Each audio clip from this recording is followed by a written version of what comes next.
আজকে তার উত্তরসূরি বলবে গাঞ্জা খাবে, নামাজ পড়বে না, রোজা রাখবে না, পর্দা করবে না, তাদেরকে ধরে ধরে মাজার শরীফ থেকে উৎখাত করতে হবে। ঠিক মতো একজন ব্যক্তিত্ব তার তরবারি সহ আজকের যদি সোনার বাংলাদেশে আসতো 18 কোটি মানুষ আবারও সোজা হয়ে যেত। কোনো ভণ্ডামি চলবে না, করতে দিব না। আমাদের পক্ষে এটা সম্ভব নয়। আমরা চোখে দেখবো বাবা শাহজালাল রাহিমাহুল্লাহ তাআলা ঠিক মতো খাইতে পারেন নাই, ঘুমাইতে পারেন নাই, আজকে তার উত্তরসূরি বলবে গাঞ্জা খাবে, নামাজ পড়বে না, রোজা রাখবে না, পর্দা করবে না, তাদেরকে ধরে ধরে মাজার শরীফ থেকে উৎখাত করতে হবে। ঠিক কিনা? এখন তাদেরকে বলি মানে বাবা শাহজালাল রাহিমাহুল্লাহ তাআলার বিরুদ্ধে বলছি এটা মনে করবেন না। বাবা শাহজালাল রাহিমাহুল্লাহ তাআলার মতো একজন ব্যক্তিত্ব তার তরবারি সহ আজকের যদি সোনার বাংলাদেশে আসতো 18 কোটি মানুষ আবারও সোজা হয়ে যেত। ঠিক কিনা? এই কারণে বাবা শাহজালালের তরবারিও দরকার আছে, তার রিয়াজাতও দরকার আছে। ঠিক কিনা বলে? এখন আমরা দিন কায়েম করি শুধুমাত্র জিহাদ দিয়া, শুধুমাত্র জিহাদ দিয়া। তাদের মোরাকাবা মুশাহাদা আমাদের কাছে নাই। মোরাকাবা মুশাহাদা বাদ দিয়ে শুধু তরবারি দিয়ে জিহাদ করে ইসলাম কায়েম হবে না, হবে শুধুমাত্র মারামারি আর হানাহানি। এটা দিয়ে ইসলাম হবে না বন্ধুরা আমার, স্পষ্ট কথা। মানতে মন চাইলে মানেন, মানতে নাও মন চাইলে গালিগালাজ করেন, কিচ্ছু আসে আর যায় না। ঠিক কিনা বলে? একজন আল্লাহর ওলি ছিলেন না, ভূখণ্ডটা তগুত মুক্ত হোক এটা চান নাই। প্রত্যেক আল্লাহর ওলি চান আল্লাহর জমিন আল্লাহর কোরআন দিয়ে চলবে। ঠিক কিনা বলে?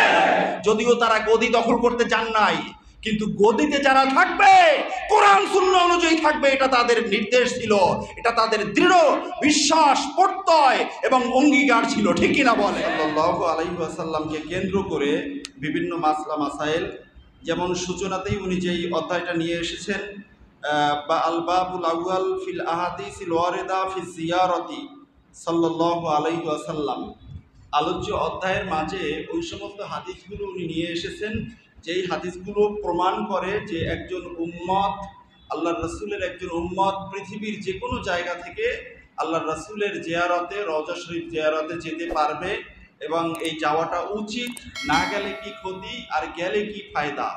এই প্রসঙ্গে উনি এখানে মোট 15খানা হাদিস উনি উপস্থাপন করেছেন। তো আমি আজকের আপনাদের খেদমতে প্রথম থেকেই এই 15খানা হাদিসের আলোচনা করতে চাই। তবে এই 15খানা হাদিস শুনলে অনেকে ভয় পেয়ে যায় যে এতগুলো হাদিস কিভাবে সম্ভব এই অল্প সময় আলোচনা করা। মূলত এই 15টা হাদিসের মাঝে 3-4টি হাদিস আছে প্রায় কাছাকাছি, বেশি আলোচনা নেই, সমর্থবোধক শব্দ দিয়েই প্রায় হাদিস। বন্ধুরা আমার, কিতাবের নাম নিয়ে গত সপ্তাহে আমি বলেছিলাম যে কিতাবের নাম হলো শিফা উস সিকাম, রুগীদের চিকিৎসা। কোন রুগী? যাদের অন্তঃকরণে রোগ রয়েছে। কোন ব্যাপারে? ফি জিয়ারতি খৈরিল আনাম। আনাম মানে হলো সর্বশ্রেষ্ঠ সৃষ্টি। আল্লাহ সুবহানাহু ওয়া তাআলার যত সৃষ্টি আছে সবচেয়ে শ্রেষ্ঠ সৃষ্টি কে? এইটা লেখার পরে ছোট করে সামনে লিখেছেন সাল্লাল্লাহু আলাইহি ওয়াসাল্লাম। তার মানে খৈরিল আনাম দ্বারা এখানে উদ্দেশ্য নেওয়া হয়েছে রহমাতুল লিল আলামিনকে। বলুন সুবহানাল্লাহ। রহমাতুল লিল আলামিনকে ঘিরে যেই সমস্ত উম্মতের অন্তঃকরণটা অসুস্থ হয়ে আছে, আল্লাহর রাসূলের মান সম্মান ইজ্জত যথোপযুক্তভাবে দিতে চায় না, রওজা শরীফে যেতে চায় না, যারা যায় তাদেরকে তিরস্কার করা হয়, ইত্যাদি ইত্যাদি। যত ধরনের সংকীর্ণতা এবং অসুস্থতা আছে সব ধরনের সংকীর্ণতা এবং অসুস্থতার ঔষধ উনি এই আলোচ্য কিতাবের মাঝে দিয়েছেন। বলুন সুবহানাল্লাহ। তো আমাদের এটা জানা দরকার আছে কি নাই বন্ধুরা আমার? আমি প্রথম থেকে হাদিসগুলো আপনাদেরকে শোনাচ্ছি। তার মানে হলো আজকের পুরা সময়টাই হবে আমাদের হাদিসের একটা ক্লাস। ঠিক কিনা বলেন? অত বেশি মজা নাও পেতে পারেন, তবে যারা আশিকে রাসূল, যাদের মনের মাঝে এই মুহূর্তে আমি আল্লাহর রাসূলের রওজা মুবারকে যেতে চাই, যদি সুযোগ থাকে আমি বাসায়ও যাব না, এখান থেকেই চলে যাব, আমরা এরকম মানসিকতা সম্পন্ন মানুষ আছে কি নাই? তারাই শুধুমাত্র অনেক আরাম, অনেক তৃপ্তি, অনেক মজা এই আলোচনাগুলো তারা পাবেন। তার কারণ এগুলো হলো সবগুলো হাদিসের কথা। দেখেন, সর্বপ্রথম উনি এখানে এনেছেন আল বাবুল আউয়াল ফিল জিয়ারাতিল ওয়ারিদাতি ফি জিয়ারাহ। সর্বপ্রথম অধ্যায়টা রাসূলুল্লাহ সাল্লাল্লাহু আলাইহি ওয়াসাল্লামের রওজা শরীফ জিয়ারতে যাওয়া প্রসঙ্গে হাদিস সমূহ। আল হাদিসুল আউয়াল, সর্বপ্রথম হাদিস বর্ণনা করেছেন আন ইবনে উবাইদিল্লাহ ইবনে উমর আন নাফি'in আন ইবনে উমর রাদিয়াল্লাহু তাআলা আনহুমা ক্বাল ক্বালা রাসূলুল্লাহ সাল্লাল্লাহু আলাইহি ওয়াসাল্লাম মান যারা কবরি ওয়াজাবাত লাহু শাফাআতি। সুবহানাল্লাহ। ছোট্ট একখানা হাদিস। হাদিসখানা বর্ণনাকারীর নাম হলো হযরত আব্দুল্লাহ ইবনে ওমর রাদিয়াল্লাহু তাআলা আনহুর ছেলে। উনি বলেছেন ক্বালা রাসূলুল্লাহ সাল্লাল্লাহু আলাইহি ওয়াসাল্লাম, রাসূলুল্লাহ সাল্লাল্লাহু আলাইহি ওয়াসাল্লাম নূরের জবান মোবারকে ইরশাদ করেছেন, মান যারা কবরি, আমার যেই উম্মত আমার কবরকে জিয়ারত করবে, আমার রওজার জিয়ারত করবে, ওয়াজাবাত লাহু শাফাআতি, আমি নবীর জন্য ওয়াজিব হয়ে যাবে আমার ওই উম্মতকে সুপারিশ করা। সুবহানাল্লাহ। তো আমরা কিয়ামতের ময়দানে আল্লাহর রাসূলের সুপারিশ চাই কি চাই না? সবাই চাই তো? নাকি নামাজ পড়ছি, দিনের কত খেদমত করছি, এই দিয়ে তো জান্নাতে যাওয়া যাবে, সুপারিশ আর কিসে লাগবে? সুপারিশ লাগবে? শবে বরাতের রজনীতে আপনাদেরকে একটা হাদিস শুনেছিলাম, 200 বছর ইবাদত করছে, সে তার ইবাদত দিয়ে জান্নাতে যাবে, আল্লাহ তাআলার রহমত দরকার নাই বলছিল, মনে আছে? বন্ধুরা আমার, ইবাদত দিয়ে আমরা কেউ জান্নাতে যেতে পারবো না, ঠিক কিনা বলেন? আমরা জান্নাতে যেতে চাই শাফাআতের মালিক রহমাতুল লিল আলামিনের সুপারিশের মাধ্যমে, ঠিক কিনা বলেন? এখন বন্ধুরা আমার, যখনই বর্তমান সমাজে একটা সমস্যা হলো, যখনই হাদিস বলা হয় তখনই যেই ব্যক্তি হাদিস বানানো করতে পারে না সেও একটা প্রশ্ন করে, হাদিসটা কি বুখারীতে আছে, হাদিসটা কি মুসলিমে আছে, অথবা হাদিসটা কি সহিহ না দঈফ না কোন পর্যায়ে, প্রশ্ন করে কি করে না? আব্দুল্লাহর কাছে সূরা ফাতিহা জিজ্ঞেস করলে বলতে পারবে না, কিন্তু সে প্রশ্ন করে হাদিসটা সিয়াহ সিত্তায় আছে কিনা, বুখারী মুসলিমে আছে কিনা। তো এই হাদিসখানা, ওনার এই কিতাবটা কিন্তু এত বড় হতো না, এত বড় হওয়ার পিছনে কারণ হলো প্রত্যেকটা হাদিসের যথেষ্ট পরিমাণে তাখরিজ উনি এখানে এনেছেন। উনি জানেন, আল্লামা তাকিউদ্দিন সুবুকি আর শাফি, উনি কিন্তু শাফি মাযহাবের একজন উঁচু পর্যায়ের ইমাম। উনি জানেন যে যুগ যত পরিবর্তন হবে, যত সময়ের ব্যবধান হয়ে যাবে, তত আল্লাহর রাসূলের উম্মতের মাঝে আল্লাহর রাসূলকে নিয়ে রোগ ব্যাধি বেড়ে যাবে। তখন আমি তাকিউদ্দিন সুবুকির এই লেখা কিতাব তারা ছুঁড়ে মারবে, বলবে এই সমস্ত হাদিসের কোনো ভিত্তি নাই। এই কারণে উনি প্রত্যেকটা হাদিসের যথেষ্ট পরিমাণে তাখরিজ উনি এখানে এনেছেন। যেমন দেখেন, এই যে হাদিসখানা আমি এইমাত্র বললাম, এই হাদিসখানা কতগুলো কিতাবের মাঝে এসেছে। 1 নম্বর এখানে রেফারেন্স দেওয়া হয়েছে সুনান দারে কুতনি, কত নাম্বার পৃষ্ঠা, কত নাম্বার খণ্ড, হাদিস নাম্বার কত, সবগুলো এখানে দেওয়া আছে। এরপরে শুউবুল ঈমানের মাঝে এসেছে ইমাম বাইহাকী রাহিমাহুল্লাহ তাআলার, সবগুলোই কিন্তু পৃষ্ঠা নাম্বার, হাদিসের খণ্ড এবং হাদিসের নাম্বার সহ এখানে দেওয়া আছে। এরপরে আরও এসেছে কাজী আয়াজের আশ-শিফা শরীফের মাঝে। এরপরে আল্লামা আসবাহানি রাহিমাহুল্লাহ তাআলা তার লিখিত কিতাব, হাদিসের কিতাব, বিশ্ববিখ্যাত কিতাব আত-তারগীব ও তারহিবের মাঝে এই হাদিসখানা এসেছে। আল্লামা ইবনুল জাওজি তার লিখিত কিতাবের মাঝেও এই হাদিসখানা এনেছেন। আল্লামা সাখাবী রাহিমাহুল্লাহ তাআলা তার লেখা কিতাব আল মাকাসিদুল হাসানা কিতাবের মাঝেও এই হাদিসখানা এনেছেন। এরপরে আল্লামা সুয়ুতী রাহিমাহুল্লাহ তাআলা তার লিখিত কিতাবের মাঝেও হাদিসখানা এনেছেন। এছাড়াও আরও অনেক এখানে আলেমদের নাম দেওয়া হয়েছে। সব শেষে উনি যে কথাটা বলছেন, ওয়াসাহহাহু জামাআতুম মিন আইম্মাতিল হাদিস, আমি যেই 1 নম্বরে আল্লাহর রাসূলের জিয়ারতের ব্যাপারে যে হাদিসখানা উল্লেখ করলাম, আমার এই হাদিসখানা হাদিসের জগতের উজ্জ্বল নক্ষত্র একদল বিশাল আলেম, তারা এই হাদিসকে সহিহ বলেছেন। বলুন আল্লাহু আকবার। তাহলে সব ইমামরা, বিশাল একটা দল ইমামরা, তারা এই হাদিসকে সহিহ বলছেন। 2-1 জন ছুটা একজন আলেম বা যে কোনো একজন বক্তা যদি বলে আল্লাহর রাসূলের জিয়ারতে যাওয়া যাবে না, রওজা শরীফ জিয়ারতে যাওয়া যাবে না, আমরা কি তাদের কথা মানবো নাকি বড় বড় ইমামদের কথা মানবো? বড় বড় ইমামদের সাথেই আমাদেরকে থাকতে হবে যদি আমরা আজ থেকে 1500 বছর আগের আল্লাহর রাসূলের ইসলাম আমরা পেতে চাই, ঠিক কিনা বলেন? নবীজি আমার বলেছেন, মান যারা কবরি, আমার যেই উম্মত আমার কবর জিয়ারত করবে, ওয়াজাবাত লাহু শাফাআতি, ওই উম্মতের জন্য আমি নবীর শাফাত কিয়ামতের ময়দানে ওয়াজিব হয়ে যাবে। বলুন সুবহানাল্লাহ। আল্লাহর রাসূল ডেকে ডেকে সুপারিশ করবেন যে আও উম্মত, এখানে আসো, তুমি তো আমার রওজা শরীফ জিয়ারত করছিলা। সুবহানাল্লাহ বলেন না। ওয়াজাবাত, আবশ্যক হয়ে যাবে, আবশ্যক হয়ে যাবে, আমি তাকে সুপারিশ করবই। বলুন সুবহানাল্লাহ। এই হাদিসখানার ব্যাপারে অনেকগুলো, এখানে আরেকটা বৈশিষ্ট্য হলো, এই যে হাদিসখানা পড়লাম, এই হাদিসের ব্যাখ্যা এখানে এসেছে প্রায় 15 পৃষ্ঠার মতো। এই যে এতগুলো, সবগুলো হলো ব্যাখ্যা। তো এখন এই ব্যাখ্যাগুলো আমি আপনাদের খেদমতে আলোচনা করলে তো আজকের একখানা হাদিসও শেষ হবে না। আমি শুধুমাত্র একটু কথা ওনার এখান থেকে বলতে চাই। এই যে হাদিসাংশ ওয়াজাবাত লাহু শাফাআতি, এই শাফাআতি অংশটার, এই শব্দটার ব্যাখ্যা করতে গিয়ে উনি বলেছেন ফিল ইদাফাতি ইলাইহি তাশরিফুন লাহা ফা ইন্নাল মালাইকাতা ওয়াল আমবিয়া ওয়াল মুমিনিনা ইয়াশফাউনা ইয়াওমাল কিয়ামাহ। কাল হাসর ময়দানে আল্লাহর রাসূলের উম্মতের জন্য 1 নাম্বার সুপারিশ করবেন ফেরেশতারা, 2 নাম্বার সুপারিশ করবেন নবী আলাইহিস সালাতু ওয়াস সালামরা, 3 নাম্বার সুপারিশ করবেন গোটা পৃথিবীতে যারা মুমিনে কামেল, যাদের জান্নাতে যেতে কোনো ভয় থাকবে না, যারা জমিনের মাঝে আল্লাহর ওলি হিসাবে স্বীকৃতি ছিল, যারা একটা মুস্তাহাবের পর্যন্ত তরক করতেন না, যারা এই জমিনে থাকতে আল্লাহর রাসূলের সন্তুষ্টি অর্জন করে নিয়েছিলেন, কাল হাসর ময়দানে ওই মানুষগুলোকে যারা দুনিয়াতে বসে ভালোবেসেছিলেন, কিয়ামতের ময়দানে তারা ডেকে ডেকে তাদেরকে সুপারিশ করবেন। বলুন সুবহানাল্লাহ। সুতরাং আমরা কি আল্লাহর ওলিদেরকে ভালোবাসি কি বাসি না? তো গাঁজাখোর ওলিদেরকে নাকি? বর্তমানে আছে না বস্তা পরে গাঁজা খায় বাবা আল্লাহর ওলি, আছে কি নাই? আমি গত জুমার আগের জুমা একটা আলোচনা করছিলাম মাজার ভাঙ্গা নিয়া, মনে আছে? আল্লাহর রহমতে যথেষ্ট প্রশংসাও পেয়েছি আর গালিগালাজও পেয়েছি, আলহামদুলিল্লাহ। এটাই হলো একটা হক্কানিয়াতের আলামত, যে কথা বললে ভালো মানুষগুলো পক্ষে বলবে আর খারাপ মানুষগুলো বিপক্ষে বলবে, ঠিক কিনা বলে?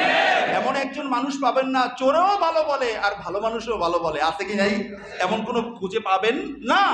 এখন দেখেন, আল্লাহর ওলিদেরকে ভালোবাসতে আল্লাহ নিজেই নির্দেশ দিয়েছেন, আল্লাহ নিজেই নির্দেশ দিয়েছেন, এবং এটা হলো ফরজ। আমরা নবীদেরকে পাই নাই, সাহাবীদেরকে পাই নাই, পেয়েছি তাদের উত্তরসূরিদেরকে, তাদেরকে যারা অনুসরণ করে করে আল্লাহ তাআলার সালেহীন হয়েছেন, বান্দা হয়েছেন, প্রিয় বান্দা হয়েছেন, তাদেরকেই শুধুমাত্র আমরা পেয়েছি। আর তাদেরকে ভালোবাসার নির্দেশ তো আমার আল্লাহই দিয়েছেন। বলুন না সুবহানাল্লাহ। একটু বিশ্লেষণ করলে পাবেন, এই যে আমরা সূরা ফাতিহার মাঝে পড়ি আনআমতা আলাইহিম, আল্লাহ যাদেরকে আপনি নিয়ামত দিয়েছেন তাদের পথ আপনি আমাকে দান করেন। নিয়ামত দিয়েছেন কাদেরকে? আল্লাহ তাআলা 4 শ্রেণীর মানুষদেরকে আল্লাহ তাআলা নিয়ামত দিয়েছেন, তার মাঝে এক শ্রেণীর হলো আল্লাহর ওলিগণ। বলুন না সুবহানাল্লাহ। তাহলে আল্লাহর ওলিদের ভালোবাসা আমাদের কলিজায় আছে কি নাই? আল্লাহর ওলিদেরকে সকল মানুষ শ্রদ্ধা করে, ভালোবাসে, হাদিয়া দেয়, খাওয়াইতে চায়, নিজে না খাইয়াও। এই কারণে কতগুলো লম্পট, নিজের স্বার্থপর, কতগুলো শয়তানের দোসর নিজেদের নামের সূচনাতে আল্লাহর ওলি লাগিয়ে বিভিন্ন জায়গায় আস্তানা খুলে বসেছে। আমাদের আজকের ঘোষণা হলো, সোনার বাংলাদেশ, পীর আউলিয়ার বাংলাদেশ, যেই দেশে আউলিয়া কেরামদের মাধ্যমে ইসলাম এসেছে, এই দেশে পীর আউলিয়াদের নামে কোনো ভণ্ডামি চলবে না, করতে দিব না। আমাদের পক্ষে এটা সম্ভব নয়। আমরা চোখে দেখবো বাবা শাহজালাল রাহিমাহুল্লাহ তাআলা ঠিক মতো খাইতে পারেন নাই, ঘুমাইতে পারেন নাই, আজকে তার উত্তরসূরি বলবে গাঞ্জা খাবে, নামাজ পড়বে না, রোজা রাখবে না, পর্দা করবে না, তাদেরকে ধরে ধরে মাজার শরীফ থেকে উৎখাত করতে হবে, ঠিক কিনা? এখন তাদেরকে বলি মানে বাবা শাহজালাল রাহিমাহুল্লাহ তাআলার বিরুদ্ধে বলছি এটা মনে করবেন না। বাবা শাহজালাল রাহিমাহুল্লাহ তাআলার মতো একজন ব্যক্তিত্ব, তার তরবারি সহ আজকের যদি সোনার বাংলাদেশে আসতো 18 কোটি মানুষ আবারও সোজা হয়ে যেত, ঠিক কিনা? এই কারণে বাবা শাহজালালের তরবারিও দরকার আছে, তার রিয়াজাতও দরকার আছে, ঠিক কিনা বলে? এখন আমরা দিন কায়েম করি শুধুমাত্র জিহাদ দিয়া, শুধুমাত্র জিহাদ দিয়া। তাদের মোরাকাবা মুশাহাদা আমাদের কাছে নাই। মোরাকাবা মুশাহাদা বাদ দিয়ে শুধু তরবারি দিয়ে জিহাদ করে ইসলাম কায়েম হবে না, হবে শুধুমাত্র মারামারি আর হানাহানি। এটা দিয়ে ইসলাম হবে না বন্ধুরা আমার, স্পষ্ট কথা। মানতে মন চাইলে মানেন, মানতে না মন চাইলে গালিগালাজ করেন, কিচ্ছু আসে আর যায় না, ঠিক কিনা বলে? একজন আল্লাহর ওলি ছিলেন না, ভূখণ্ডটা তগুত মুক্ত হোক, এটা চান নাই। প্রত্যেক আল্লাহর ওলি চান আল্লাহর জমিন আল্লাহর কোরআন দিয়ে চলবে, ঠিক কিনা বলেন? যদিও তারা গদি দখল করতে চান নাই, কিন্তু গদিতে যারা থাকবে কোরআন সুন্নাহ অনুযায়ী থাকবে, এটা তাদের নির্দেশ ছিল, এটা তাদের দৃঢ় বিশ্বাস, প্রত্যয় এবং অঙ্গীকার ছিল, ঠিক কিনা বলে? এই কারণে যখনই দেখা যেত কোন রাষ্ট্রপ্রধান আল্লাহ দ্রোহী কথা বলতো, আল্লাহ রসুলের বিরুদ্ধাচরণ করত, তখন এই দরবেশ রাতে ঘুমাইতেন না, রাতে আল্লাহর দরবারে চোখের পানি ফেলাইতেন ওই জালেমের হেদায়েতের জন্য। তারপরেও জালেম যদি হেদায়েত না হয়, দিনে তরবারি ধারণ করে প্রয়োজনে কল্লা দ্বিখণ্ডিত করতে দ্বিধাবোধ করতেন না, ঠিক কিনা বলে? আমাদেরও আউলিয়া কেরামদের সুন্নাত দরকার আছে কি নাই? এটা শুধু আউলিয়া কেরামদের সুন্নাত নয়, এটা হলো সাহাবায়ে কেরামদের সুন্নাত। এটা শুধু সাহাবায়ে কেরামদের সুন্নাত নয়, এটা হলো আম্বিয়া কেরাম আলাইহিমুস সালাতু ওয়াস সালামের সুন্নাত। সব আম্বিয়া কেরাম আলাইহিস সালাতু ওয়াস সালামের মাঝে আমাদের নবীর একটা শ্রেষ্ঠ সুন্নাত হলো জালেমের সামনে সত্য কথা বলে জিহাদ করা, ঠিক কিনা বলে? প্রয়োজনে মুখ, প্রয়োজনে হাত, প্রয়োজনে তরবারি, ঠিক কিনা বলে? আল্লাহ সুবহানাহু ওয়া তাআলা এই পথভ্রষ্ট জাতিকে বুঝার তৌফিক দান করুন, আমিন। বন্ধুরা আমার, সুপারিশ করবেন কিয়ামতের ময়দানে। অন্য এক হাদিস আমি আপনাদেরকে প্রায় শুনাইছি। ইয়াশফাউ ইয়াওমাল কিয়ামাতি আল আম্বিয়া সুম্মাল উলামা সুম্মাশ শুহাদা। কিয়ামতের ময়দানে তিন শ্রেণীর মানুষ আল্লাহর কাছে গোটা পৃথিবীর মানুষের জন্য সুপারিশ করবেন, বলুন না সুবহানাল্লাহ। এক নম্বরে হলেন আম্বিয়া কেরাম আলাইহিমুস সালাতু ওয়াস সালাম, সুবহানাল্লাহ বলবেন না? দুই নাম্বার হলেন হক্কানি উলামায়ে কেরাম, যারা নিজের জীবন, গোটা জীবন ব্যয় করেছেন সত্যের উপরে থেকে। তিন নাম্বার হলেন শুহাদায়ে কেরাম, যাদের নিজের জীবন বিলিয়ে দিয়েছে এই জমিনে ইসলামের কালিমা উড্ডীয়ন করার জন্য, ঠিক কিনা বলে? তারাও সুপারিশ করবেন। এখন এদেরকে যারা ভালোবাসেন, সরাসরি এদের আখলাক মোবারক অর্জন করে যদি আল্লাহর ওলি হওয়া যায়, এখান থেকে আমরা পাইলাম যে অল মুমিনুনা ইয়াশফাউন, মুমিনে কামেল যারা, তারাও কিয়ামতের ময়দানে আল্লাহর কাছে, মুমিনে নাকেস যারা, যাদের ঈমান অল্প অল্প আছে, বা ঈমান আছে, ঈমান অল্প অল্প আছে এটা বলা ঠিক হবে না, ঈমান আছে কিন্তু বদ আমল আছে এর সাথে। ঈমানটা আছে, আল্লাহকে মানে, কিন্তু নামাজ পড়তো না, ঠিক মতো পড়তো না, রোজা ঠিক মতো রাখতো না, উল্টো পাল্টা করতো, চুরি মারা করতো। চুরি তো আল্লাহর রহমতে আমাদের এখানেও ধরা খায়, খায় কি খায় না? বেটা ধরা চুরি করতে করতে তরকারির পোটলা নিয়ে রওনা হয়েছে, আর কিছু চুরি করার পাইলো না, ঠিক কিনা বলেন? তো কপালে থাকলে এরকমই খায়, ঠিক কিনা বলেন? আল্লাহ সুবহানাহু ওয়া তাআলা এই জাতিকে অন্যের সম্পদ নষ্ট করার মানসিকতা থেকে হেফাজত করুন, বলেন আমিন। যুগ শ্রেষ্ঠ একজন আবেদ কিছু টাকা পয়সা মানুষের মেরে খাইছে, অথবা কিছু সম্পদ মানুষের মেরে খাইছে, তার সারাদিন রোজা আছে, রাতে অনেক ইবাদত আছে। আল্লাহর কসম করে আমি বলছি, এই ইবাদত দিয়ে কাল কিয়ামতের ময়দানে সে নাজাত পাবে না, কারণ সে পরের হক নষ্ট করছে।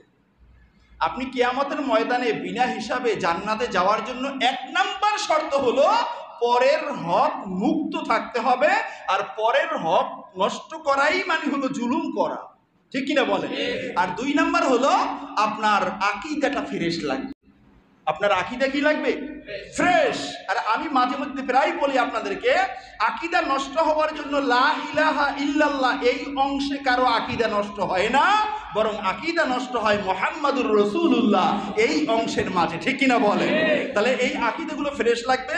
এই আকীদা যাদের ঘুণে ধরেছে, এই আকীদার রোগে যারা অসুস্থ হয়ে পড়েছে, তার জন্যই আল্লামা তাকিউদ্দিন সুবকি রাহিমাহুল্লাহ তাআলা শিফাউস সিকাম ফি জিয়ারাতি খায়রিল আনাম সাল্লাল্লাহু আলাইহি ওয়াসাল্লাম কিতাব আজ থেকে প্রায় 700 বছর আগে লিখে রাখছেন, বলুন সুবহানাল্লাহ।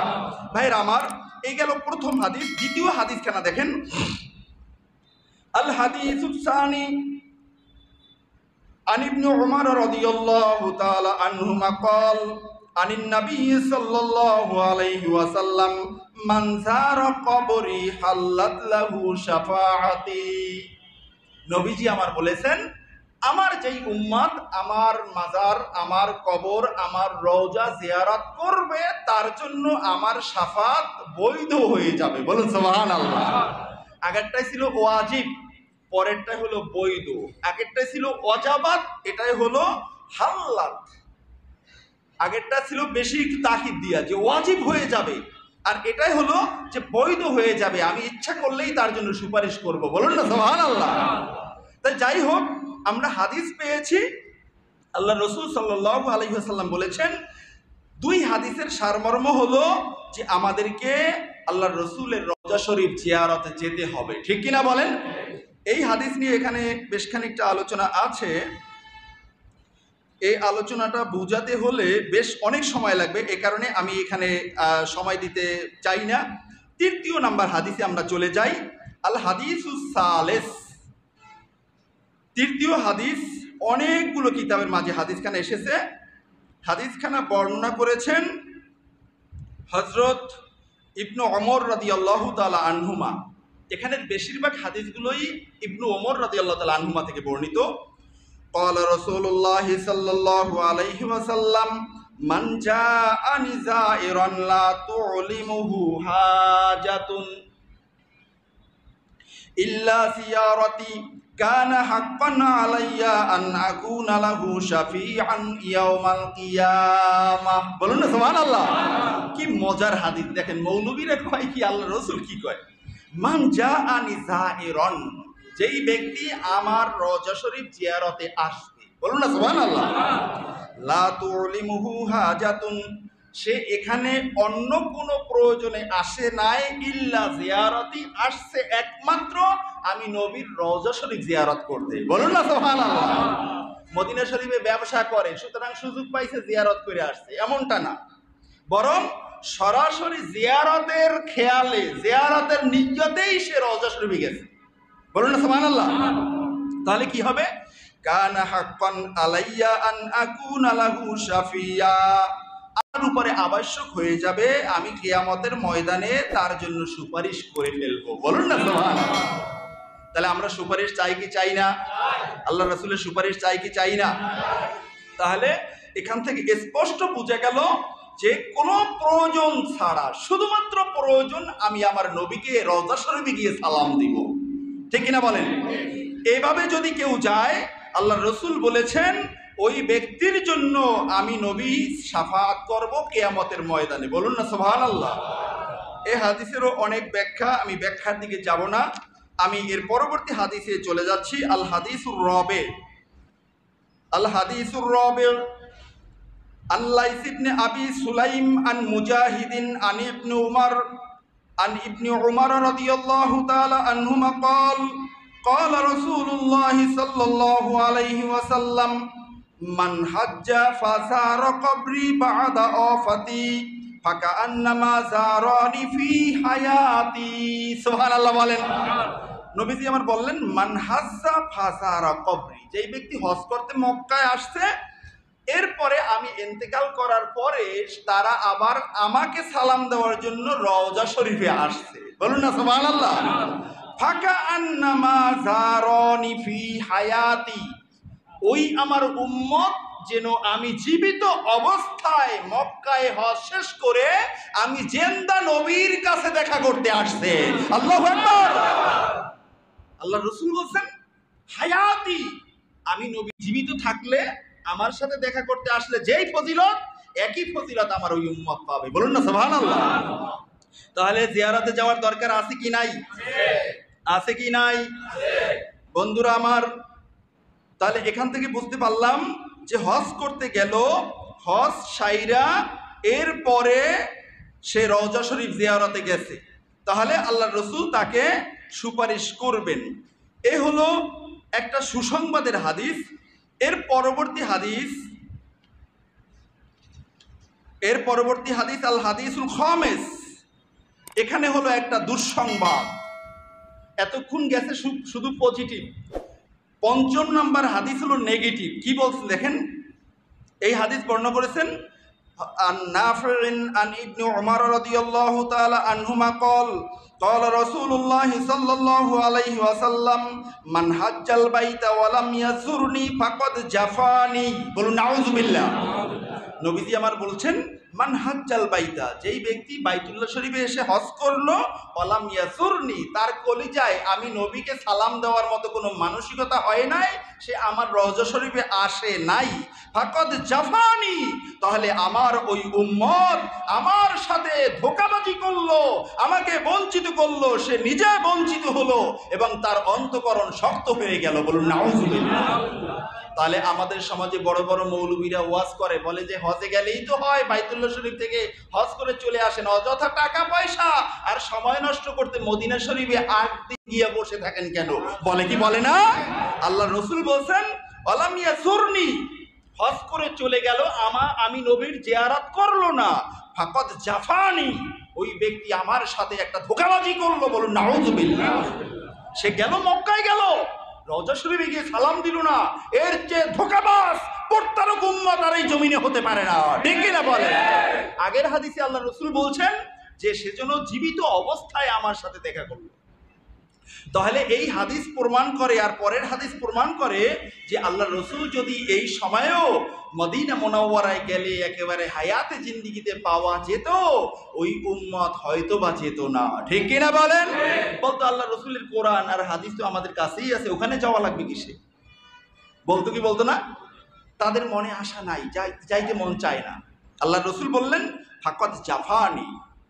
এই জাফানি শব্দের অর্থ মূলত হলো ধোঁকাবাজি করা, প্রবঞ্চনা করা, এরপর হলো বঞ্চিত করা, ঠকবাজি করা, এ ধরনের, শুকিয়ে যাওয়া, এ ধরনের অর্থ আসে। মানে যত খারাপ, বঞ্চিত করার যত অর্থ, এগুলো এখানে ব্যবহৃত হয়।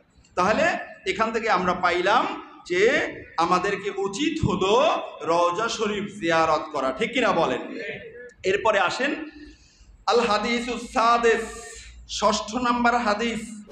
এই হাদিস বর্ণনা করেছেন আন উমর রাদিয়াল্লাহু তাআলা আনহু কল, উমর রাদিয়াল্লাহু তাআলা আনহু এতক্ষণ বর্ণনা করতেন তার ছেলের পক্ষ থেকে হাদিস ছিল, এখন সরাসরি উমর রাদিয়াল্লাহু তাআলা আনহুর পক্ষ থেকে হাদিস।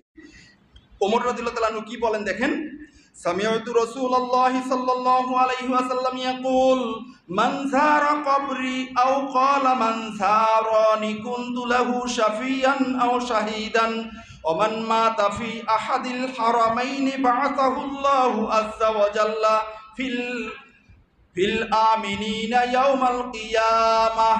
বলুন না সুবহানাল্লাহ। নবীজি বলছেন, ওমর রাদিয়াল্লাহু তাআলা আনহু বলেন, আমি নিজের কানে শুনেছি নবীজি আমার বলেছেন। কি বলছেন? মান যারা কবরি, আমার যেই উম্মত আমার রওজা শরীফ জিয়ারত করলো, কুনতু লাহু শাফিআন আও শাহিদান, কিয়ামতের ময়দানে আমি নবী তার জন্য সুপারিশকারী হব অথবা আমি নবী তার পক্ষে সাক্ষী হব। বলুন না সুবহানাল্লাহ। আল্লাহ রসুল সাক্ষী দিবেন, এটাকে শক্কের আমি বলা হয়। এটা আপনারা যারা আলেম তারা বুঝতেছেন, জেনারেলরা বুঝবেন না, যে আমি নবী তাদের জন্য সুপারিশকারী হব অথবা সাক্ষী হব। সাক্ষী হওয়া মানে কি? যে ইয়া রাব্বুল আলামিন, সে আমার উম্মত, সে জমিনে থাকতে ভালো ভালো কাজ করছে, আমি নবী সেটা দেখছি। বলুন না সুবহানাল্লাহ। তো আপনি আমি বাইপাসে বসে ভালো কাজ করি, এটা আমার নবী দেখছেন, কিয়ামতের ময়দানে সাক্ষী দিবেন, সুপারিশ করবেন। তো দেখেন কেমনে, দেখেন কেমনে, এই ব্যাপারেও সহিহ মুসলিমে হাদিস আসছে, আমি আপনাদেরকে পিছনে অনেকবার শুনিয়েছি। আমি ওই দিকে কথাটা নিব না, বরং এখানে আমি অন্য একটা ব্যাপারে কথা বলতে চাই। এই হাদিসের সর্বশেষ পর্যন্ত তর্জমা করার পরে আল্লাহ রসুল এরপরে কি বললেন দেখেন, অমান মা তাফি আহাদিল হারামাইন, আমার যেই উম্মত 2 হেরেমের কোনো এক হেরেমে মারা যাবে। 2 হেরেম মানে মক্কা মুকাররমা এক হেরেম, মদিনা মুনাওয়ারা আরেক হেরেম। বা'আসাহুল্লাহু আযজা ওয়া জাল্লা ফিল আমিনিনা ইয়াউমাল কিয়ামাহ, কাল হাসর ময়দানে আল্লাহ রাব্বুল আলামিন খুশি হয়ে আমার ওই উম্মতকে নিরাপদ নির্বিঘ্নে নিশ্চিন্তায় কিয়ামতের ময়দানে পুনরুত্থান করবে। তার কোনো চিন্তা থাকবে না, তার কোনো ভেজাল থাকবে না, কোনো হয়রানি থাকবে না। তার কারণ সে হজ করতে গিয়ে হয় মারা গেছে মক্কায়, না হয় মারা গেছে মদিনা মুনাওয়ারায়। ঠিক কিনা বলেন? আল্লাহ রাব্বুল আলামিনের কাছে আমরাও দোয়া করি যে আল্লাহ এই 2 হেরেমের এক হেরেমে তবে মনের টান হলো মাদিনা মুনাওয়ারার হেরেমে, ঠিক কিনা বলেন? ওমর রাদিয়াল্লাহু তাআলা আনহু যখন এই হাদিস শুনছেন, আল্লাহ রসুল বলছেন কিয়ামতের ময়দানে সর্বপ্রথম আমি পুনরুত্থান হব, তারপরে আমার আবু বকর, তারপরে আমার ওমর, তারপরে ওসমান, তারপরে আলী, তারপরে আমার আহলে বাইত, তারপরে আমার জান্নাতুল বাকিতে যারা আছেন কবরস্থানে, তারপরে জান্নাতুল মুআল্লা মক্কা মুকাররমায় যারা আছেন তারা, তারপরে দুনিয়ার সব গাউস কুতুব ওলি আবদাল পৃথিবীর আনাচে কানাচে থেকে সব মানুষের পুনরুত্থান হবে। এবং কিয়ামতের ময়দানে আমি সুপারিশ শুরু করব আমার আহলে বাইত দিয়ে আগে। সুবহানাল্লাহ বলেন। আহলে বাইত তো এমনিতেই সুপারিশ করবেন ওনরা, কিন্তু তারপরেও নবীর পরিবার, নবী বলবেন যে যাও তোমরা জান্নাতে চলে যাও। নবী পরিবারের লোকেরা বলবেন না ইয়া রাসূলুল্লাহ, ইয়া রাব্বুল আলামিন, আমরা জান্নাতে যেতে চাই না। যারা দুনিয়ায় থাকতে আমরা আহলে বাইতকে ভালোবাসতে, আমাদের সুন্নাত জিন্দা রাখার জন্য প্রয়োজনে জীবন দিয়ে দিয়েছে, কারবালার প্রান্তরে যারা জীবন দিয়েছে তাদেরকে সুপারিশ না করার আগে আমরা জান্নাতে যাব না। আল্লাহু আকবার। আমরা আহলে বাইতের সুপারিশ পেতে চাই কি চাই না? তাহলে আহলে বাইতের ভালোবাসা লাগবে কি লাগবে না? তো ইয়াজিদের সামনে হুজুর হুজুর করে মাথা নত করছিলেন, তা আমরা করি কি করি না? করি কি করি না? আবির হালকা স্বার্থেই তো মাথা নত করে দেই, আছে কি নাই? বন্ধুরা আমার দেখেন, আল্লাহ রসুল বলেছেন দুই হেরেমের কোনো একটা হেরেমে মারা গেলেই সে নিরাপদ হয়ে হাসরের ময়দানে পুনরুত্থান হবে। বলুন না সুবহানাল্লাহ। এখন প্রশ্ন হলো, এই যে হাদিসগুলো বললাম সব হাদিসে নবীজি আমার বলেছেন কবরি কবরি, আমার কবর আমার কবর, এ ধরনের কথা বলছেন। কিন্তু আমাদের সমাজে একটা মাসআলা আছে যে নবীজির কবরকে রওজা বলা যাবে না। এটা হলো সামাজিক মাসআলা, কেতাবি মাসআলা নয়। এই ক্ষেত্রে আমি আপনাদেরকে এখানে হাদিস শোনাতে চাই, যেই হাদিসখানা তাবারানী শরীফের মাঝে এসেছে, যেই হাদিসখানা তিরমিজি শরীফের মাঝে এসেছে, যেই হাদিসখানা আল মুজামুল আওসাতের মাঝে এসেছে।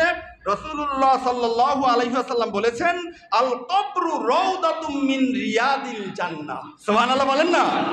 গোটা দুনিয়ার আমার উম্মতের কবরটা হতে পারে রিয়াদুল জান্নার একটা টুকরা। বলুন না সুবহানাল্লাহ।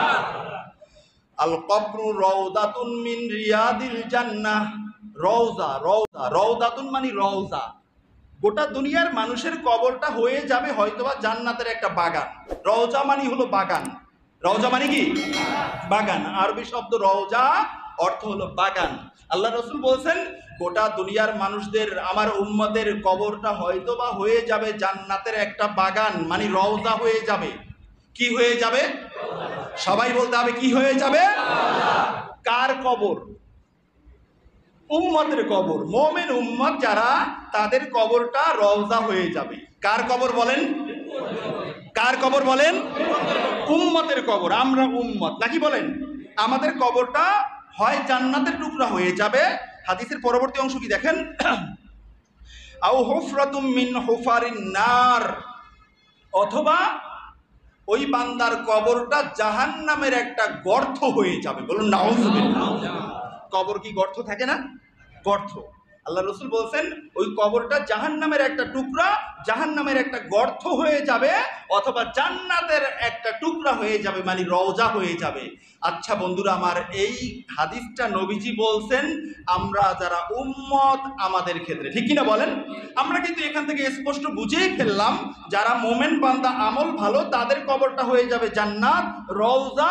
আর যারা ঈমান ছিল কিন্তু অন্যায় করত, পাপ কাজ ছাড়তো না, তওবা করতো না, তাদের কবরটা হয়ে যাবে জাহান্নামের একটা টুকরা। ঠিক কিনা বলেন? এই ব্যাপারে কি কারো কোনো দ্বিমত আছে?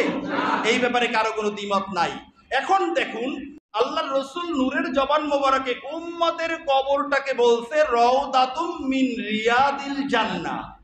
আর সেই উম্মত আজকের আমি মাইক পাইয়া মসজিদের খতিব সাহেব হইয়া আজকের বলে ফেললাম আল্লাহর রসুলের কবরকে রওজা বলা যাবে না, বলতে হবে কবর। বলুন নাউজুবিল্লাহ। এখন বলুন, আল্লাহর রসুলের আমল কি ভালো ছিল না খারাপ ছিল? নাকি তার মতো বলবেন যে কিয়ামতের ময়দানে ফেলফাল করে তাকিয়ে থাকবে, মিজানের পাল্লা ভারী হয় নাকি হালকা হয়? কেউ কেউ বলছে না, কেউ কেউ বলছে কি বলে নাই? তার মতোই কি আপনারা বলবেন? তার মতোই যদি হয় তাহলে রওজা বলা যাবে না, তাহলে ওটা কবর, ওটা হুফরাতুম মিন হুফারিন নার। চিৎকার মেরে বলুন নাউজুবিল্লাহ। আল্লাহ রসুলের ব্যাপারে এই কল্পনা করা যায়? এই কল্পনা করা যায়? আল্লাহ রসুলের রওজা মোবারক, আল্লাহ রসুলের রওজা মোবারক আর রসুলের মেম্বার, এর মাঝখানে যে জায়গাটা নবী আমার জীবদ্দশায় ঘোষণা দিয়ে গেছেন, এই জায়গাটা হলো জান্নাতের টুকরা। আল্লাহু আকবার। আর নবীজির দেহ মোবারক নূরে মুজাসসাম যেই মাটিতে লেগে আছে, ইমামগণ একমত, নবীজির দেহ মোবারক নূরে মুজাসসাম যেই মাটিটুকুর সাথে স্পর্শ করে আছিল রওজা মোবারকে, ওহুয়া আফদালুম মিন আরশিল মুআল্লা, আল্লাহর আরশের চেয়ে পবিত্র। আল্লাহু আকবার। আল্লাহর রাসূলের কবর মোবারক, রওজা মোবারক আল্লাহর আরশের চেয়ে পবিত্র, আর মৌলভী বলে এটাকে কবর বলতেই হবে। বলুন নাউজুবিল্লাহ। তাহলে কোন দিকে যাব আমরা? এই কারণে বন্ধুরা আমার, মাঝে মধ্যে চিন্তা করি যারা জেনারেল একটু একটু পড়াশোনা করেন, ইউটিউব মৌলবীর কাছে অথবা বিভিন্ন আলেম ওলামাদের ওয়াজ শোনেন, আপনাদের মাথাটা তো একেবারে গুলিস্তান হয়ে যাইবে। এটাকে ঠিক করা বড় বেতাল। এটাকে ঠিক আল্লাহ তাআলা যদি দয়া করেন তাহলে ঠিক পথে আসবেন। তার কারণ আমি যে কথাটা বলি, আমাকে কে চেনে, এই কথাগুলো, এই অপোজিট কথাগুলো যারা বলছে তাদেরকে শুধুমাত্র দেশ চেনে না, গোটা বিশ্ব চেনে। ঠিক কিনা বলেন? আমি কি নাম বলছি কারো?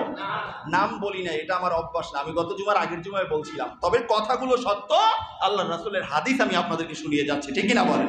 বন্ধু আমার, যদি ওই ব্যক্তি আপনার খুব পূজনীয় ব্যক্তি, খুব পছন্দনীয় হয়, মনে করেন আমি এখানে আলোচনা একটু সময় বেশি নেই, জোরালো কথা বলি, চিল্লাইয়া কথা বলি, কণ্ঠ ভালো না, রেগুলার আসি না, ইত্যাদি ইত্যাদি, সব দিক মিলাইয়া আপনার মনের মাঝে আমার ব্যাপারে একটা ক্ষোভ আছে যে হুজুর ভালো না, হুজুর খারাপ।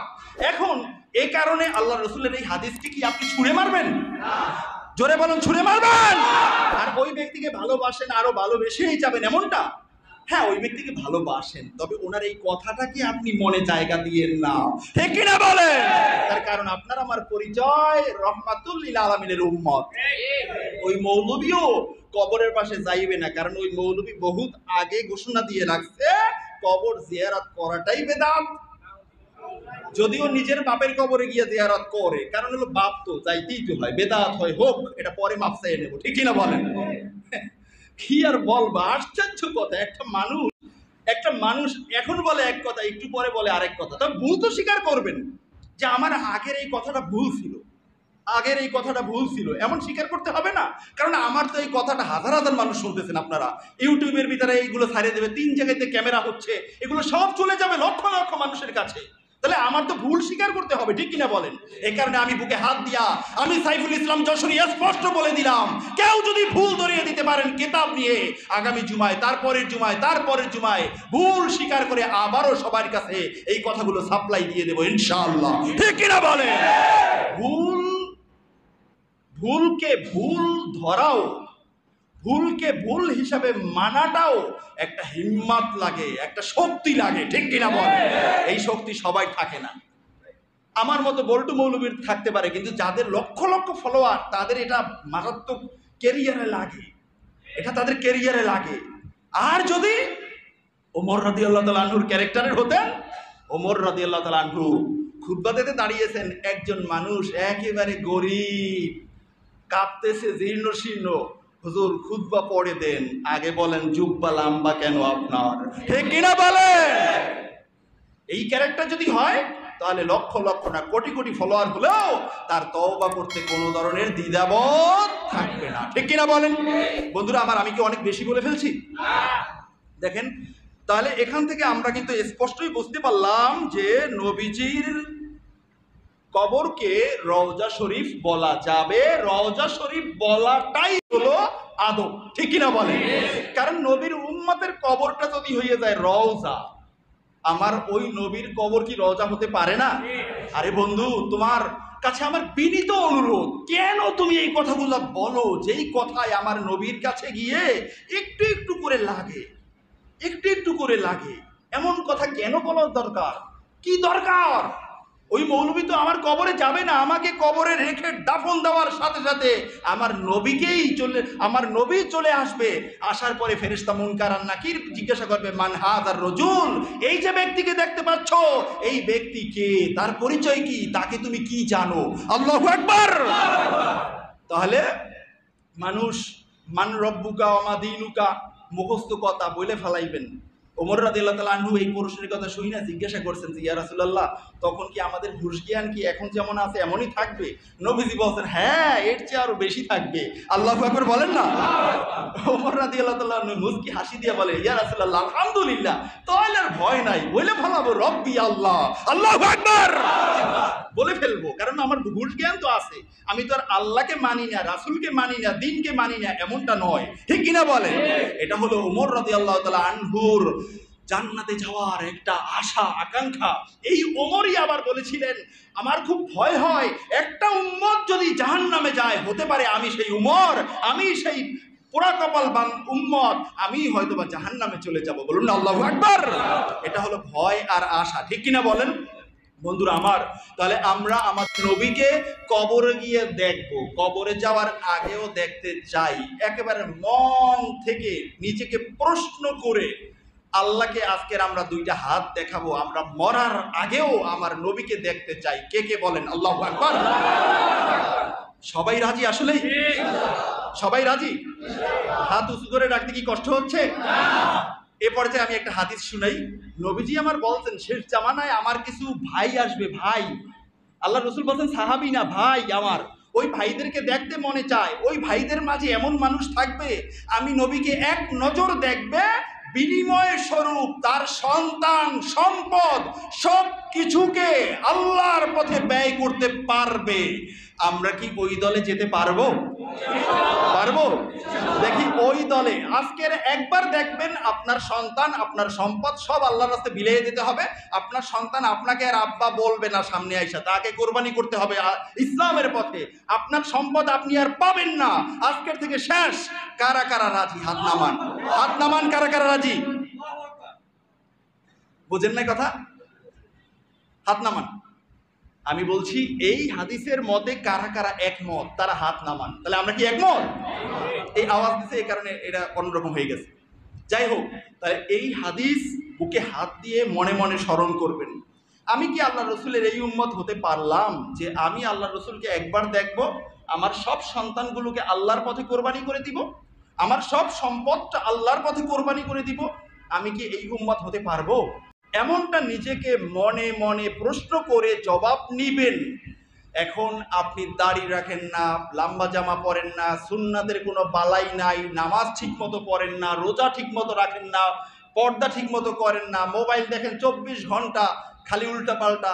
এখন আপনি নিজে নিজে প্রশ্ন করে জবাব পাইলেন যে হ্যাঁ আমি সেই ব্যক্তি, যেই ব্যক্তি আমি পারবো।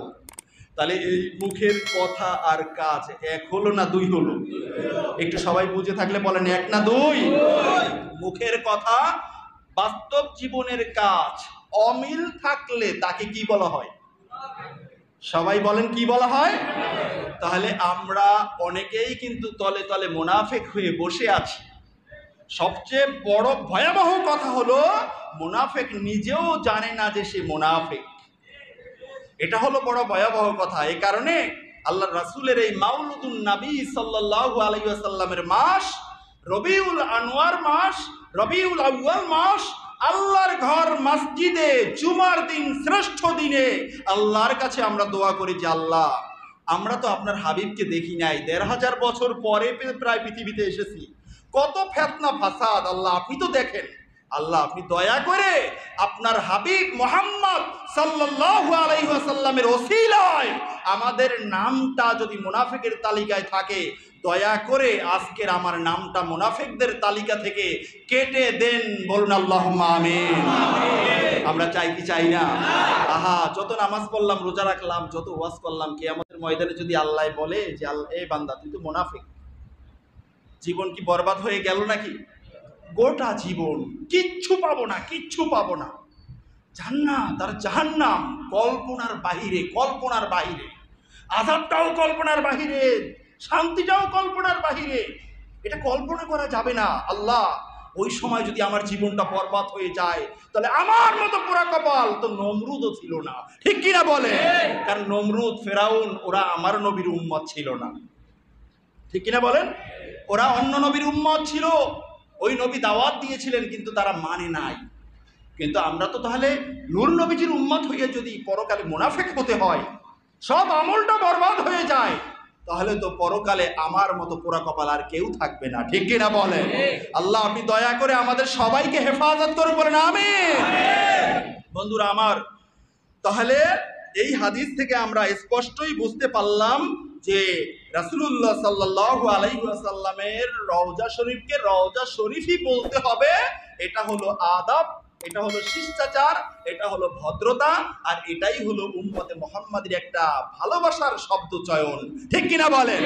তাহলে কবর বলবো না রওজা বলবো? কবর বলবো না রওজা বলবো? আরে আমার বাবা ইন্তেকাল করছে, আমার বাবা যদি আল্লাহর ওলি হয়ে থাকে, আমার বাবার কবরটাই তো রওজা হয়ে বসে আছে, আর আমি মৌলবী আল্লাহর রসুলের কবরকে রওজা বলতে কুণ্ঠিত হই। ঠিক কিনা বলেন? এটা কি ঠিক হবে বন্ধুরা আমার? তাহলে কি আপনারা এখানে অবশ্যই এই ওয়াজগুলো বারবার শুনছেন অনেক জায়গায়, আজকের কি ক্লিয়ার হলো? তাহলে কথা কিন্তু আমার ওই আগেরটাই, আপনি ওনাকে ভালোবাসতে পারেন, ভালোবাসেন, কিন্তু ওনার এই কথাটাকে ভালোবাসবেন না, যেহেতু এই কথাটা আল্লাহর রাসূলের সামনে যায় না। ঠিক কিনা বলেন? যেহেতু আজকের হাদিস থেকে রেফারেন্স পাইলাম, পিছনে যদি কবর বলেও রাখি, তাহলে আজকে 10 বার বলবো রওজা রওজা রওজা রওজা বলবো, আল্লাহর রাসূল খুশি হবেন, আল্লাহ খুশি হবেন। ঠিক কিনা বলেন? মদিনা মুনাওয়ারার আগে নাম কি ছিল? ইয়াসরিব। ইয়াসরিবকে যখন মদিনা মুনাওয়ারা নামকরণ করা হলো, তখন নবীজি আমার বলছেন, শায়েখ আব্দুল্লাহ মুহাদ্দিস দেহলভী রাহিমাহুল্লাহ তাআলা জাযবুল কুলুব ইলা দিয়ারিল মাহবুব, এই কিতাবের মাঝে ওনার এই ফার্সি কিতাব, এখানে উনি এই হাদিসখানা আনছেন যে রওজা শরীফকে কি বলে, মদিনা মুনাওয়ারাকে ইয়াসরিব নাম থেকে মদিনা মুনাওয়ারা করার পরে যদি কেউ বলতো ইয়াসরিব, ইমাম মালিক রাহিমাহুল্লাহ তাআলা বলতেন যে তাকে কাফারা স্বরূপ 10 বার বলতে হবে মদিনা মুনাওয়ারা মদিনা মুনাওয়ারা মদিনা মুনাওয়ারা। বলুন আল্লাহু আকবার। তাহলে মদিনা মুনাওয়ারা, মদিনা যার কারণে মুনাওয়ারা হলো, ওনার কবর তো রওজা মুনাওয়ারা মুআত্তারা মুবারাকা, তাতে কোনো সন্দেহ থাকতে পারে না উম্মতের। ঠিক কিনা বলে? রওজা শরীফের আল্লাহ রসুলের উম্মতের কবরের মাটি, ইমাম বুখারী আলাইহির রহমার কবরের মাটিটা পর্যন্ত সুঘ্রাণ হয়ে গেছিল। কবরের মাটি সবাই মুষ্টিবদ্ধ করে করে নিয়ে যাইতে শুরু করছে। ওই যুগের এক আল্লাহর ওলি দেখলেন, কিরে ইমাম বুখারীর লাশ তো দেখা যাইবে, সব মাটি মানুষ নিয়ে যায়। তখন উনি আল্লাহর কাছে দোয়া করছেন যে আল্লাহ আপনার বান্দা, আল্লাহ আপনার হাবিবের উম্মত, তার কবরের মাটিটা যদি সুগন্ধিযুক্ত থাকে তো মানুষ তার লাশ পর্যন্ত নিয়ে যাইবে, দয়া করে সুগন্ধিটা আপনি বন্ধ করে দেন। ওনার জীবনের ভিতরে আসছে যে তখন ওই দোয়া কবুল হয়েছে, ওই সুগন্ধি আল্লাহ তাআলা বন্ধ করে দিয়েছেন। আল্লাহর রসুলের একজন উম্মতের কবরের মাটিটা উম্মতের ওসিলায় হয়ে গেছে ঘ্রাণযুক্ত। তাহলে আমার নবীর রওজা মোবারকের মাটিতে ঘেরানো আছে কি নাই? শুধু রওজা শরীফের মাটি নয়, আল্লাহর কসম করে বলছি, মদিনা মুনাওয়ারা এয়ারপোর্টের নামলেই মদিনা মুনাওয়ারার মাটির সুঘ্রাণ পাওয়া যায়। আল্লাহু আকবার। গিয়ে দেখবেন ইনশাআল্লাহ আল্লাহ তাআলা আমাদের সবাই এই চামড়ার নাক দিয়ে মদিনা মুনাওয়ারার ঘেরান নেওয়ার তৌফিক দান করুন। আমিন। সুবহানাকা আল্লাহুম্মা ওয়া বিহামদিকা আশহাদু আল্লা ইলাহা ইল্লা আনতা আস্তাগফিরুকা ওয়া আতুবু ইলাইক। বন্ধুরা আমার, গত জুমায় আমাদের একটা ওয়াদা ছিল যে আমরা বন্যার্থদের জন্য কিছু টাকা পয়সা দান করতে চেয়েছিলাম, মনে আছে আপনাদের? এখন কি দিবেন নাকি নামাজ পড়াই দেব শেষ? দিবেন? তাহলে খুব দ্রুত আগের সপ্তাহের মতো আমার মসজিদের খাদেম ভাইয়েরা যারা ছিলেন তারা একটু খুব দ্রুত উঠে যান, এবং এর সাথে সাথেও যুবক যারা আমানতদার এরকম 2-1 জন মাঝখান দিয়ে একটু খুব দ্রুত। হ্যাঁ অলি ভাই যান, এই চলে যান, বন্ধ করে দিন, বন্ধ করে দিন।